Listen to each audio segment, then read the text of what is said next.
No programa de hoje, nós vamos continuar entendendo como acontecia a purificação do santuário e veremos alguns detalhes do dia da expiação que irão nos ajudar na compreensão da profecia de Daniel 8,14, até 2.300 tardes e manhãs e o santuário será purificado.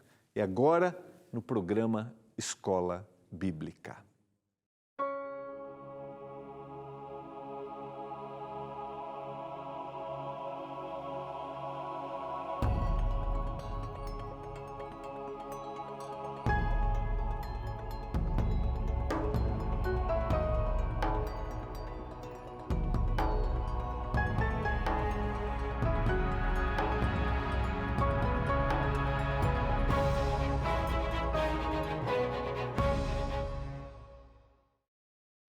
Olá, tudo bem com você? Estamos começando mais um programa Escola Bíblica. Como é que você passou o dia? Tá tudo bem? Como é que estão as coisas em casa? Mais ou menos, preocupado? Alguma coisa te angustia? Não esqueça, leve para o Senhor todas as suas angústias e preocupações. Vá à palavra de Deus e você vai encontrar razão, motivação e também, é claro, o mais importante, o verdadeiro motivo para a existência. Você acredita na Bíblia? Não? Não acredita? Já acreditou? Já foi fiel? Se decepcionou? Eu te convido a voltar para ouvir a voz de Deus, porque Ele tem planos maravilhosos para você. Você está passando aqui pela primeira vez? Esse é o programa Escola Bíblica. Esta é a TV Novo Tempo, canal da Esperança. Eu tenho a certeza, se você passou, se você está aqui agora, está me assistindo, isso não é uma coincidência. Existe uma providência divina. Então, não desligue, fique com a gente. Deus tem propósitos para você e para a sua família. Olha, eu quero orar a Deus nesse momento. E quero pedir que o Senhor te motive a você entender cada vez mais a palavra.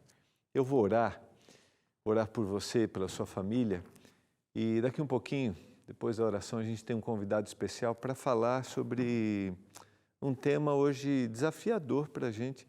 E o que esse tema tem a ver com o programa Escola Bíblica? A gente vai receber aqui o pastor William Tim, que é o coordenador da Escola Bíblica Digital, e ele vai falar um pouquinho para a gente sobre a inteligência artificial.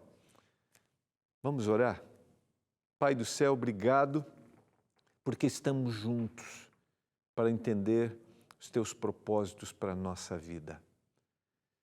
Neste momento, eu fico imaginando a diversidade de lugares, de pessoas que estão nos assistindo. Mas eu tenho a certeza que o Senhor está trabalhando no coração de cada uma delas. Está trabalhando no nosso coração aqui no estúdio. Nós todos que estamos envolvidos em levar esta mensagem, que o Espírito Santo fale para nós, todos nós, em nome de Jesus. Amém. Olha, eu quero te motivar a estudar a Bíblia e quero dizer para você, não esqueça, estamos nesta temporada estudando as profecias de Daniel.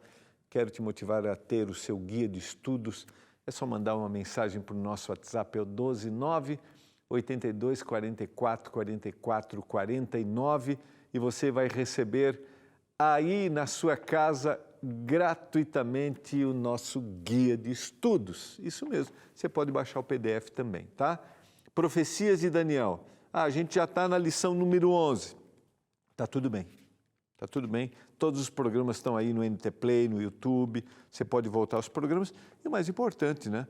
Você vai ter seu guia para acompanhar, tá? O que a gente tem estudado. Eu quero convidar o pastor William Tim, por favor, pastor Tim, ele que é o coordenador da Escola Bíblica Digital. Nós temos a nossa Escola Bíblica, que prepara os guias, mas temos a Escola Bíblica Digital. Hoje você não vai falar da Escola Bíblica Digital, né, mas já está convidado para voltar, porque eu sou fã, você sabe, né, da nossa Robô Esperança. Mas eu queria que você falasse um pouquinho para a gente hoje de um tema que a gente tem acompanhado. Primeiro, Tim, seja bem-vindo. Obrigado, pastor Batistotti. Um prazer estar com o senhor hoje aqui, com o pessoal que está nos assistindo. Legal. Tim, queria que você falasse um pouquinho para a gente sobre a inteligência artificial. A gente ouve sempre, né? Você está ouvindo aí sempre sobre a inteligência artificial, né? E às vezes a gente fica até um pouco assustado, né? Será que os robôs, né? Os robôs podem falar sobre a palavra de Deus, né? Queria que você explicasse para a gente o que é inteligência artificial. Então, pastor, tem várias definições, mas acho que de uma maneira bem simples para o pessoal aí de casa poder entender. Inteligência artificial seria um software, uma máquina, um sistema que tenta, da mesma maneira como um ser humano pensa e aprende, tentar fazer a mesma coisa, só que nesse sistema. Então, esse sistema aprende não só com alguém ensinando, mas também através de exemplo. Se alguém tem filho aí em casa, por exemplo, vai entender isso daí. Imagina uma criança que está crescendo. E às vezes você não ensina alguma coisa para a criança, mas ela começa a fazer a mesma coisa que você faz, porque ela aprendeu com exemplo. Então, com a máquina, com esse sistema, a gente tem muitos dados, muitas repetições da mesma coisa, e ela vê tanto exemplo que ela começa a fazer a mesma coisa que foi ensinado para ela, mas às vezes não alguém ensinando, mas através desses exemplos. E a gente acha que às vezes são robôs, né? Tem vários filmes que é um robô querendo matar muita gente, mas na verdade, se a gente for ver, dentro de um celular, por exemplo, tem várias centenas de inteligências artificiais correndo. Então, por exemplo, quando o pessoal abre o Waze para ir para o trabalho e vê várias rotas a mais rápida, é a inteligência artificial que vê qual que é mais rápida. Ou você abre o YouTube e tem um sermão do pastor Batistotti lá na recomendação, é porque o YouTube sabe que talvez você vai gostar desse conteúdo e por isso passa para você. Alguém projetou, colocou informações e ela vai repetindo essas informações? Exatamente. Basicamente isso. Não tem alguém atrás falando assim, olha, a Dona Maria gosta tanto desse pastor, eu acho que eu vou colocar uma recomendação. Não. O sistema, de maneira automática, ele vê o que você assiste e recomenda uma coisa parecida. Ok. A pergunta é, né? Quais são os benefícios que a gente tem desse tipo de inteligência, né? A gente pode falar de Jesus, por exemplo?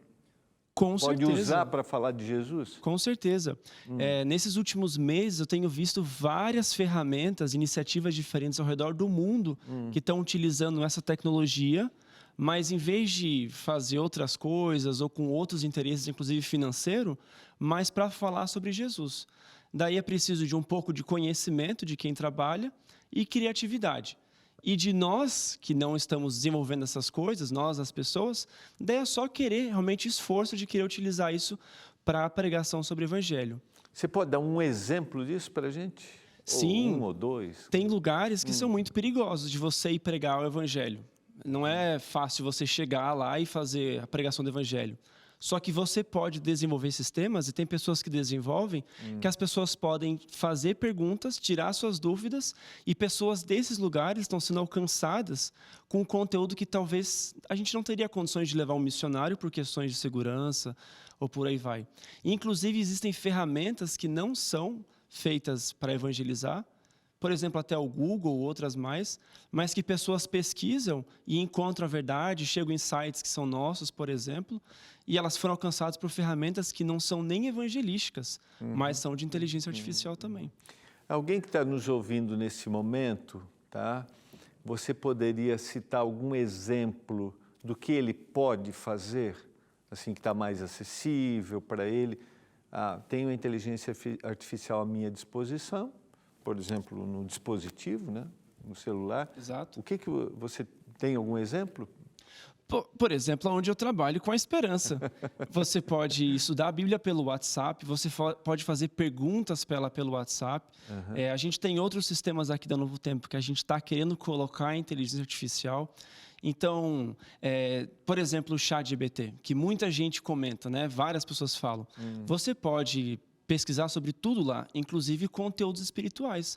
Você pode fazer perguntas, algumas coisas. É óbvio que, às vezes, pode vir uma informação errada. E por isso que é importante a gente procurar em outros lugares também, não ficar refém só disso. Mas com uma pesquisa inicial, alguma coisa para ganhar tempo, a gente pode, inclusive, pesquisar assuntos religiosos utilizando, por exemplo, o ChatGPT. Muito bom. E agora, quando a gente olha, Tim, você tem noção disso, né? Já viveu em outros lugares. Quando a gente olha para o mundo, o desafio que nós temos de levar a mensagem de salvação a todos os cantos da terra são muito grandes. A pergunta é, como, vamos dizer assim, comunidades religiosas, igrejas podem usar a inteligência artificial para que a mensagem de salvação alcance todos os lugares? Pastor, olha, eu acho que a inteligência artificial, ela é um mecanismo em massa, então é como a televisão. A televisão ajuda na pregação do evangelho? A Novo Tempo é um exemplo que sim.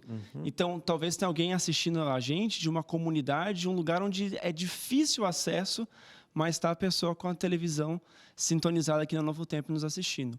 A inteligência artificial, ela possibilita também a gente chegar dessa maneira abrangente e rápido.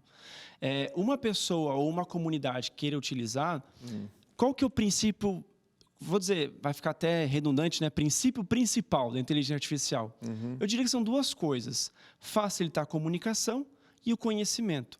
E quando a gente fala sobre pregação do evangelho, são duas coisas fundamentais: o conhecimento que a gente passa e a comunicação. Então, a maioria das ferramentas, inclusive não religiosas, que não é a igreja, que não é a comunidade cristã que está fazendo, a gente consegue de alguma maneira utilizar elas também para o benefício. Então, por exemplo, tem uma inteligência artificial de fazer PowerPoints. Eu posso utilizar para fazer PowerPoints para minhas pregações. Tem alguma tradução? Eu posso utilizar para conversar com pessoas que talvez eu não saiba falar a língua delas. Ou de chegar em outros ambientes, fazer novas amizades. Tanto, quando a gente começa a entender a tecnologia como um campo missionário, Deus, de uma maneira fantástica, abre nossa mente para possibilidades que antes a gente não fazia ideia que já existiam, mas porque a gente não tinha isso em mente.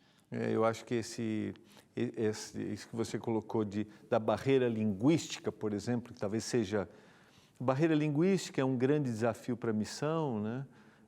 As questões culturais, mas você pode enviar uma mensagem hoje para qualquer lugar do mundo utilizando a inteligência artificial, falando na língua daquele indivíduo, né? Exatamente, e hoje em dia, com as novas tecnologias, é muito próximo de um nativo. Então, você consegue mandar uma mensagem, por exemplo, em hebraico, em árabe para a pessoa, e a pessoa consegue entender perfeitamente, você mesmo escrevendo em português. Pastor Tim, muito obrigado. E agora vamos fazer o compromisso que você volta para falar da Robô Esperança. Pode deixar, pastor, à disposição. A Robô Esperança teria condições de ser poliglota?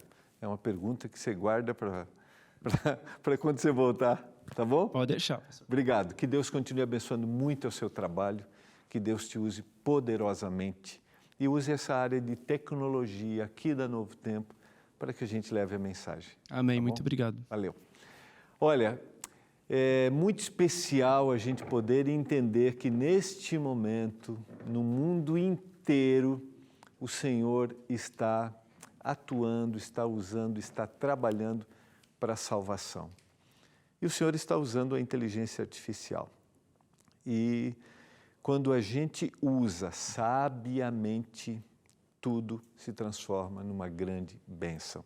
Então, nós podemos usar e devemos usar a tecnologia. Por isso que aqui na Novo Tempo a gente tem, né? Rádio, a gente tem o web e a gente tem a nossa TV. Todas as ferramentas para que a gente alcance todos os corações. Vamos lá? Vamos recordar o que nós estudamos no programa de ontem. Quero convidar você. Ontem a gente deu uma apressadinha aqui. Estamos na lição número 11, que é o tema das 2.300 tardes e manhãs e a purificação do santuário.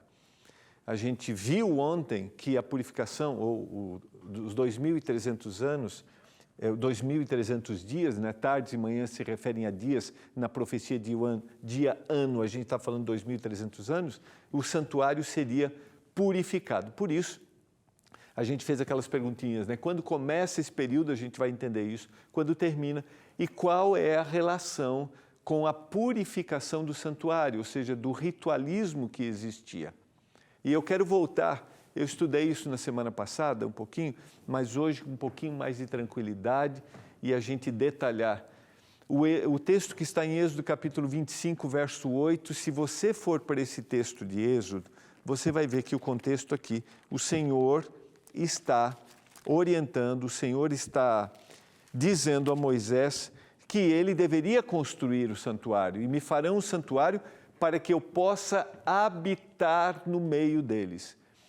O santuário tinha o propósito de ser a presença do Senhor naquele lugar. O santuário tinha o propósito de ter ali a lei de Deus e as orientações que o Senhor desejava passar. E o santuário também apontava para todo o processo de salvação. Entender o processo de salvação é entender a lógica da existência, é entender os propósitos que Deus tem para a nossa vida, e é o que a gente vai explorar um pouquinho. Então, no capítulo 25, verso 8, agora verso 9, o Senhor está orientando a Moisés, segundo tudo o que eu te mostrar, para o modelo do tabernáculo e para o modelo de todos os seus móveis, assim mesmo o fareis. Eu citei na semana passada que se o Senhor está usando um modelo, ele tem esse modelo em algum lugar. E a gente vai entender isso quando a gente faz a ligação com o texto de Hebreus, do santuário celestial. E o Senhor estava querendo agora que o santuário terrestre, que tinha o modelo celestial, pudesse ser usado pelo povo em cada parte, em cada ato, né? Eu expliquei semana passada, a gente tem o pátio, a gente tem o lugar santo, a gente tem o lugar santíssimo, e todo esse ritualismo tinha o propósito de apontar para o Senhor Jesus em cada ação que era praticada ali, tanto nos sacrifícios diários, a gente vai ver, quanto no dia da expiação, e esses sacrifícios diários, eles são diversos, a gente vai trabalhar isso um pouquinho mais amanhã. Basicamente, a gente tem dois serviços no santuário, que era o serviço diário, que acontecia, e eram vários desses serviços, e o serviço anual, que é o dia da expiação, que é o que está relacionado basicamente no texto que nós estamos apresentando aqui. No serviço diário, Êxodo capítulo 29, verso 38 e 39. E isto é o que oferecerá sobre o altar: 2 cordeiros de 1 ano, cada dia, continuamente. Por isso que lá na profecia de Daniel, ele vai fazer referência sobre o sacrifício contínuo. Se você for para o livro de Daniel, no capítulo 8, só para a gente recordar aqui, capítulo 8,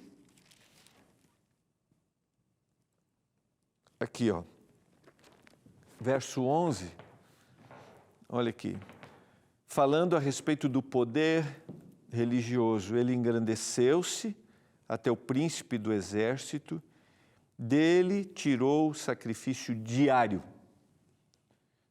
e o lugar do seu santuário foi deitado abaixo. A palavra diário ou contínuo, ou seja, aquilo que acontecia pela manhã e pela tarde. E o que acontecia pela manhã e pela tarde? O texto de Êxodo 29, 38 e 39. Isto é o que oferecerás sobre o altar: 2 cordeiros de 1 ano, cada dia continuamente. 1 cordeiro oferecerás pela manhã e o outro ao pôr do sol. Essa era uma oferta que era oferecida pelo povo, por todas as pessoas, por todo aquele que acreditava que esse sacrifício apontava, fazia referência ao Messias, aquele que tira o pecado do mundo. Nestes momentos, por isso que quando a gente estuda o livro de Daniel, a gente vê que a gente fez referência a isso quando Daniel ora lá no capítulo, é o capítulo 6, que a gente tem exatamente que Daniel é levado para a cova dos leões, e o texto diz que ele ora 3 vezes ao dia, está lá no capítulo 6 e o verso 10, e ele ora voltado para Jerusalém. Jerusalém era a referência de salvação, era a referência da esperança.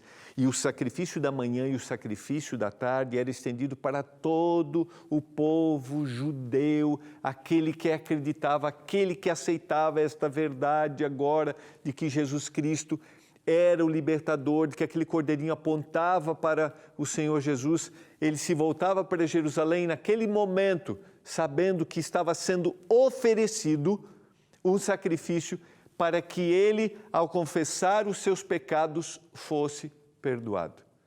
Pela manhã e pela tarde, era oferecido por toda a nação, pelo judeu que estava no mundo habitado na época, para que ele entendesse que o Senhor estendia para ele a salvação mais uma vez. A cada manhã e a cada tarde, um cordeiro era oferecido em oferta pela nação inteira, não importava aonde ele está.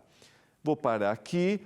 Esta é uma prática, era um ritual que está associado ao ritual do santuário, mas de que forma eu posso aplicar isso para a minha vida hoje? A gente vai perceber na sequência, né, e talvez você que lê a Bíblia sabe disso, que hoje nós não precisamos oferecer o sacrifício, não precisamos oferecer o animal não precisa ser oferecido em meu favor. Por quê? Porque o Senhor Jesus morreu na cruz. E eu pergunto assim, lógico que o Senhor os condena pelo ritualismo, afastá-los do significado. E às vezes a prática ritualística nos afasta daquilo que é essencial. Mas não significa que o ritual não seja importante, tá? O ritual traz a recordação e me motiva a praticar. O que eu não posso é perder a essência. E eu estou dizendo isso porque um animal não precisa ser oferecido em nosso favor pelo perdão dos pecados, porque o Senhor se ofereceu. Mas a pergunta é, há quanto tempo nós talvez não paramos pela manhã e pela tarde, e isso deveria acontecer diariamente, todo instante, nós não paramos e dizemos, Senhor, me perdoe pelos meus erros, me ajude, coloca no meu coração a capacidade para que eu perdoe ao meu próximo. O Senhor é capaz de colocar em nós capacidade para recebermos o perdão e para oferecermos o perdão, falando de um âmbito relacional. Mas às vezes nós não queremos reconhecer. E eu quero te convidar nesse momento, estou fazendo uma aplicação, tá? Só abri uma janela aqui, estou relembrando que nós precisamos ter práticas constantes e estarmos do lado do Senhor, porque Ele é capaz de transformar o nosso interior, a nossa vida, e perdoar todos os nossos pecados e nos dar uma nova oportunidade. Aqui vamos fazer uma relação com o ritual do santuário, que está se referindo a Daniel, que a gente viu no Antigo Testamento, ao texto de Hebreus, porque é impossível que o sangue de touros e de bodes remova pecados. Nesta vontade é que temos sido santificados, mediante a oferta do corpo de Jesus Cristo, uma vez por todas. Ou seja, aquilo apontava, não havia em si, né, apontava para algo que um dia Jesus Cristo faria em nosso favor. E eles sabiam desse significado. E por isso que estavam ali oferecendo. E eles tiveram, infelizmente, a prática ritualística tirando da essência. Mas o Senhor, como propósito, lembra bem, o Senhor dá uma verdade, mesmo que a gente faça errado, não significa que aquela verdade não perdure. O Senhor nos dá uma verdade bíblica, e mesmo que todos estejam fazendo ao contrário, não significa que essa verdade bíblica não seja preservada. Isso é importante para a gente refletir. E aqui está todos esses sacrifícios, ou o sacrifício diário e todas as outras ofertas apontavam para o Senhor Jesus Cristo, que um dia iria vir a esta terra. terra. Só para a gente recapitular rapidamente, então, a gente tem o período em que, o que a gente viu até aqui, o período em que o cristianismo se consolidou, houve essa intensa perseguição, e aí ele se mudou a estratégia, porque quanto mais os cristãos eram perseguidos, mais eles cresciam. A gente viu isso, voltando aqui um pouquinho. Como os cristãos não eram vencidos, a estratégia do Império Romano foi introduzir ao cristianismo a cultura pagã. A verdade bíblica, então, é misturada com essa cultura pagã, e a verdade da palavra é essa não. Ela sempre foi preservada. E a gente viu até aqui também que as 2.300 tardes e manhãs representam 2.300 anos. E agora nós vimos, e eu vou encerrar aqui, a gente viu que todo esse ritual, tudo aquilo que era apresentado, tudo aquilo que acontecia no sacrifício da manhã e no sacrifício da tarde, apontavam para Jesus Cristo, que um dia iria vir a essa terra. Porque o sangue de animais não podia purificar, mas ele representava o verdadeiro sangue que pode purificar. Eu estou falando para você neste momento que talvez precisa recomeçar. Estou falando para você neste momento que talvez precisa eliminar uma parte da sua vida, da história da sua vida. Você não consegue, né? A gente não consegue esquecer. A gente fica muitas vezes com aquela marca. Mas eu queria dizer para você que em Jesus não existe nada do que aconteceu, do que foi feito, do que fizeram ou do que você fez, que não possa ser transformado. Cada cordeirinho que era morto pela manhã, cada cordeiro que era morto ao pôr do sol, trazia para todo aquele povo a esperança de que amanhã é um novo dia, de que amanhã é uma nova oportunidade. E cada dia é uma nova oportunidade para você, graças ao sacrifício de Jesus Cristo. Você deseja ir nesse momento? Não sei se você acredita nisso ou não, eu não sei quanto isso te toca ou não, quanto isso é significativo na sua vida, mas eu quero te convidar. Converse, independentemente de você conhecê-lo ou não, converse com o Senhor Jesus Cristo neste momento. Fale para Ele, porque nele há transformação. Nele há uma nova oportunidade. Você deseja isso? Não existe um erro cometido tão grande que não possa ser purificado pelo sangue de Jesus Cristo. Vamos orar por isso nesse momento. Pai do céu, obrigado pela Tua palavra. Obrigado porque em Ti há esperança. Obrigado pelo sacrifício de Jesus Cristo, que traz esperança para todos nós nesse momento. E que essa esperança alcance os nossos telespectadores, em nome de Jesus. Amém. Foi muito bom estarmos juntos mais uma vez estudando a Bíblia, um tema que está lá no Antigo Testamento, mas que é tão significativo e que traz tantas reflexões para nós hoje. Eu quero dizer que amanhã nós vamos continuar e vamos falar sobre o dia da expiação. Um abraço e até amanhã.